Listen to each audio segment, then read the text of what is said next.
Bonjour, ça pulse du côté des séries, hein, plein de choses qui se passent. Non seulement on a appris que Smallville a été renouvelé pour une 10e saison, mais que 24 heures chrono, d'après Variety, allait très certainement s'arrêter à la fin de la 8e. Chose que de vous à moi, qui nous avait un petit peu dit à l'oreille quand on l'avait rencontré l'année dernière pour une interview, comme quoi la 8e saison c'était acquis, mais la 9e point d'interrogation. Donc en langage codé, ça signifiait tout simplement que le contrat n'était pas signé, que sa présence n'était pas authentifiée pour la 9e saison. Donc d'où, vous savez, à un moment il y a eu la rumeur qui circulait comme quoi ça pouvait être quelqu'un d'autre qui prenait la relève. Ben non, c'est toute la série parce que les audiences, parce que lui, parce que peut-être que la série justement a donné un peu tout son jus.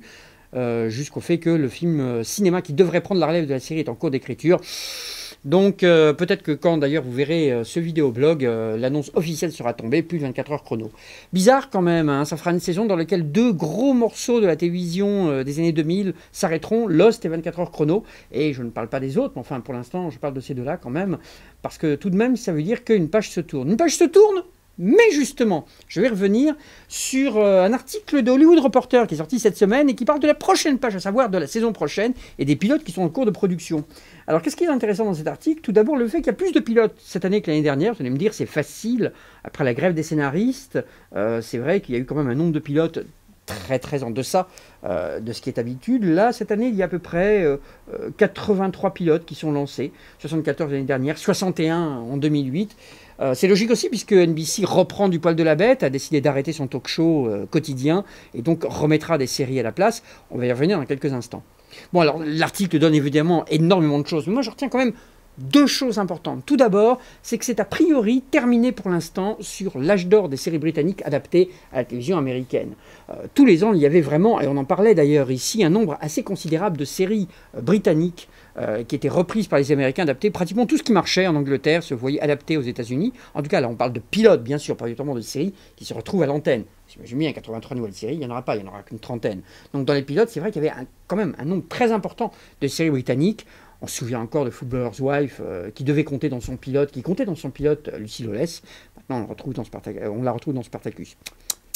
Bon, bref. Mais voilà, visiblement cette année, il n'y en a pas, puisque la seule série en projet, qui était une série britannique qui devait être remakée, comme on dit avec les Américains, c'est les Prime Suspects, et ils n'arrivent pas à trouver une actrice à la hauteur. Donc, a priori, c'est un peu la fin pour les séries britanniques, et d'après l'article, ça devient de plus en plus difficile pour ceux qui en possèdent les droits, pour ceux qui possèdent le format, de dealer et de vendre à l'étranger. Ça devient de plus en plus difficile pour les Américains de racheter ces droits-là. L'autre chose aussi, quand même, que l'on note, c'est justement, mais c'est NBC. C'est NBC qui fait un changement quand même considérable, 180 degrés littéralement, après avoir carrément fermé la porte de pratiquement tous les studios, et surtout de studios indépendants comme Warner, pour dire non, les séries, nous on n'en veut plus, c'est terminé, Surfland, vous pouvez vous la... Enfin bref, nous n'allons pas être impolis. Voilà. Et bien la NBC revient là, et que entre les jambes littéralement, en disant si finalement on a besoin de séries, et donc va... carrément acheter des projets, mais alors vraiment très chers, puisque vous savez que ça se fait un petit peu comme ça, c'est la chaîne qui obtient le projet le plus intéressant en termes de pilote. Là, visiblement, ils ont cassé leur tirelire. Donc, résumons, ils ont cassé leur tirelire pour avoir Jay Leno, ils ont cassé leur tirelire pour renvoyer Jay Leno, ils ont cassé leur tirelire pour renvoyer l'autre à la place de Jay Leno. Là, ils cassent leur tirelire pour avoir des nouvelles séries. C'est terrible. Et la chose qui est vraiment subséquente à ça, c'est le fait que justement ils le demandent à Warner et que ça rompt un petit peu l'équilibre des chaînes dépendant des studios qui commandent des séries uniquement en studio. Là maintenant, ça pourrait être en tout cas le projet le plus intéressant avec la chaîne qui en veut et pas obligatoirement le studio et la chaîne qui est parent du studio qui a automatiquement toutes les productions. Bon, parce que c'était malheureusement un peu la tendance ces derniers temps. Quoique, on voyait encore des séries qui se baladaient d'une chaîne à l'autre, alors que ce n'était pas le studio qui correspondait à la chaîne. Mais enfin bon, tout ça c'est un peu du détail. Donc voilà, donc plus de séries, plus de projets, plus d'argent sur la table pour avoir encore plus de choses intéressantes.